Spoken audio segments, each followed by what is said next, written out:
What is up, guys? Stu here. Welcome to Not Inside. That's right. It's arguably too hot at the moment in London, so I've come outside. I've come outside. If I was doing this video inside, guaranteed 2 minutes in I'd be sweating buckets. There is probably a niche little audience for that on YouTube, just watching people sweat for about 10 minutes.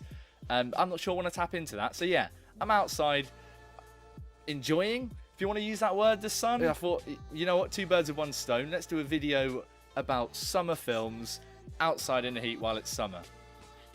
It just makes sense, doesn't it? Because it is outside and I'm in North London, where there's always something to build, you might hear weird, odd building noises, like loud drills and all those fun summer noises.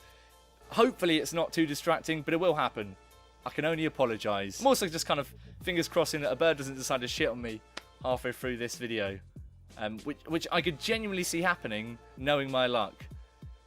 I guess it would help me go viral though. Just swings and roundabouts. So yeah, welcome to this rundown of my top 5 favourite summer films. These are films which, you know, they're not all necessarily the happiest of films, but they're films which I think work best watching in summer. You can either come in from the heat, whack it on and enjoy yourselves, or on a nice cool summer evening, whack one of these on. But yeah, these are just films that I feel like are particularly enjoyable around summer. So let's get straight on into it. So number one is somewhat of an obvious choice. It's in the name.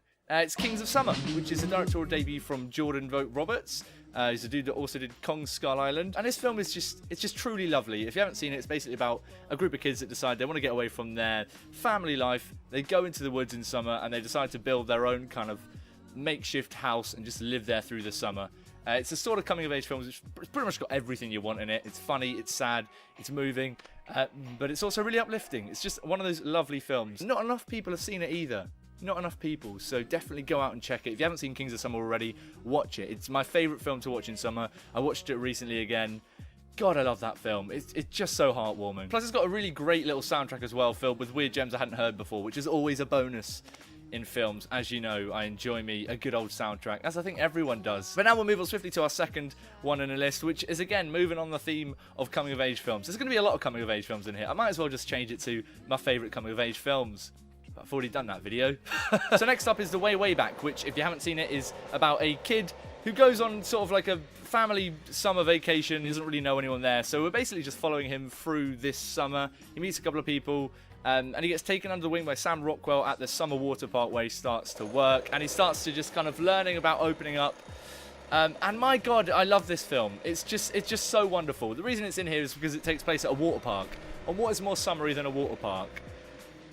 Nothing. There's nothing. You can't answer that because water parks are the best summer thing to do. Coming of age at a water park, I mean, what more could you really want there? It's got arguably one of my favourite Sam Rockwell performances. It's got a really great little soundtrack. It was directed by the bloody Dean from Community, which still baffles me. He's got an Oscar as well. What's going on here? But it also happens to feature Steve Carell in one of his biggest sort of dick roles ever. Which is never fun to watch Steve Carell in a role where you think he's a knobhead, but it's always interesting. If you haven't seen it, go inside and put it on. Get out of this heat. You don't need this, but you do need heartwarming Steve Carell telling his kid that he's a dickhead. Now move on to our next slot in the list. And this one is a slight detour in that, I mean, you could argue it's not a summer film. A lot of it doesn't take place in summer, and it's not a particularly happy film overall, but it is in the list because it makes me want to go outside. This is the nature part of my summer list, and that film is Into the Wild, which is one of my favourite films of all time, period. I just adore this film. It's basically a story of a dude that decides, fuck everything, cuts off all his cards, cuts off all his links to his family stuff, and just goes to live in the wild in Alaska, I believe. I won't spoil what happens, but it's just a gorgeous, gorgeous film, and there's not really any other film that will make you just want to go out and do nothing and just wander into the nature, wilderness, whatever you want to call it. And that's why it's on the list. What better summer film than one that makes you appreciate nature outside? And next up is a film which should really make its way into pretty much every list I do. I mean, it fits into many genres for me, and it's The Goonies. Arguably one of the best family adventure films ever made. It's at least one of my favourite films. There is something for everyone in The Goonies. You might be going, what's particularly summery about The Goonies? Well, I mean, not really a lot. They spend pretty much most of the film underground in a cave, away from direct sunlight. What's summery about that? I'll tell you.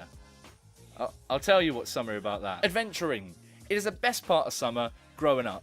maybe not now that we're adulting, trying to do adult life, whatever that may be, but growing up, going on adventures in the summer is what it's all about, isn't it? You go out with a bunch of mates, you go wandering through the woods, you don't know what the fuck you're going to find. You're probably going to find some kind of leftover crack den in the middle of the woods from a homeless guy that's been there about a week ago with like empty cans of beans and heroin needles. I don't know. This got dark quick. And there's no film that captures that better than The Goonies for me. Watching The Goonies, it fills you with this sense of childlike adventure, which nothing else can quite capture, and that's why The Goonies is absolutely one of my favourite summer films to watch. And it's also one of the best films in this list, just to get the family around to watch, and that's also another staple of summer for me. Now we get to the final one on the list, and that is Richard Linklater's Dazed and Confused. Now I was having an hour about whether to put this in the list, because there's so many other films that I would class as summer films over this, but it's got one of those really strange, hard to capture feelings, Dazed and Confused, which I think definitely lends itself well to being a summer film. It's that feeling of, well, in the film, school's out, so it's school finishing, it's your work finishing, it's the feeling of something finishing and then just being able to relax, I think. It's the best way I can describe it. And watching this film really does take me back to finishing kind of school, going out into the sun, and then just having a long summer with your mates. There's not really any other film on this list that makes you want to just go and chill, grab some beers and go hang out with your mates, quite like Dazed and Confused, which is easily my favourite part of summer, grabbing a bunch of mates and going to do nothing, basically. But there's something in the nothing. That's the beauty of Dazed and Confused. And that's it. That's the end of the list. Those are my 5 kind of favourite summer films to whack on when it's just too hot, like it is at the moment. But obviously there's a whole load that didn't make it into here. And I'm sure there's a whole load of films that you guys enjoy watching in summer. They don't have to be particularly summer related. They could just be films that you enjoy watching in summer for whatever reason. But let me know in the comments below. We'll have a bit of discussion there. See what your top 5 favourite summer films are at the moment. But I am going to swiftly get myself inside because I feel like I'm melting, Indiana Jones style. I'll see you guys next time for whatever random topic of discussion I choose to talk about in front of a camera for you guys. Who knows what's going to happen? Anything can happen at this point. If you did enjoy this video, please do consider clicking subscribe. It really helps me out, but it also means that you don't miss any of the latest content from me. I've got reviews, whatnot, dropping all the time. So yeah, hit that subscribe button. And there's that fun little bell button as well. Click that if you want. But until next time, enjoy the weather. Stay beautiful, mother truckers.